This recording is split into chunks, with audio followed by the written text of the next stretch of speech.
Alright, today we're going to look at a couple of entry-level or just above entry-level Olympic recurve sights. First one we're going to look at, I just purchased for my wife, who is going to start shooting Olympic recurve as a longtime compound shooter. Alright, so the reason I bought this sight is it was relatively inexpensive and technologically quite a jump between the ones that were only slightly less expensive. And left-handed options for recurve sights. When you get high end, you can find anything you want. On the lower end, you got to make some concessions. The only concessions I had to make on this sight were I flipped this sight decal here upside down, so when it's mounted left-handed, as my wife is, it still looks correct. And this sight tape I flipped upside down as well. It is marketed as a left and right hand sight. What it did is it had one side was upside down, the other side was right side up. They are both now set up for left-handed. It's a pretty decent sight from what I can see. It has this fast move adjustment. Works very well.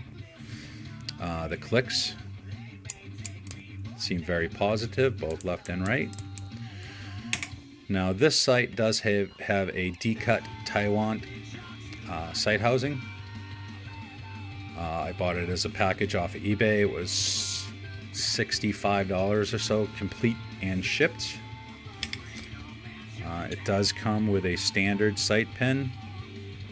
The Taiwan is the same size as a Titan for legit a quarter the price.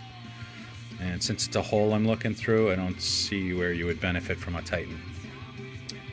And the next sight I'm going to look at is the Avalon. Tech 1 with a carbon rod, carbon bar. Also has a nice moving button for up and down. Clicks are also positive. Now this sight also has a Taiwan, which I like very much. So far it's been for the money. This one's was about $90 shipped. For the extra 25-30 bucks, the day cut comes with a box. The Avalon comes with a pretty nice case where you can put extra sight housings and whatnot and tools and such in there. Alright, so criticisms of the D-cut are that it's heavy. Sure as shit, it's pretty heavy. One of the differences in the sight is the Avalon has got a carbon bar. This has a aluminum, I assume, bar. It might be magnesium, but it's fairly heavy. I don't think it's going to be an issue on the bow. If it is, I would gladly swap with my wife's bow. And the other criticism was that the sight housing shook loose. Now this one is locked down. If you have your shit locked down, it's going to stay locked down. I am going to put another jam nut in there once we get it sighted in so it doesn't move. The sight came with this apparatus for a way to quickly turn in and out your pin, and I think that is where the issue of coming loose is. I simply popped it off, and I think that it's going to be a right good sight for the money, other than weighing like a box of bricks. But the quality seems pretty good. Nothing goofy about it. It's decent looking.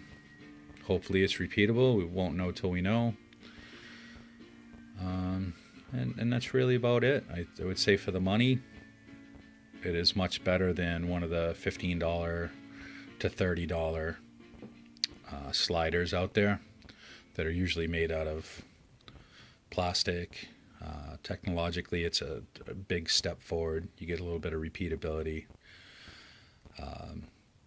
I like the Avalon a little bit better, but the D-cut is definitely seems to be in the same wheelhouse quality-wise.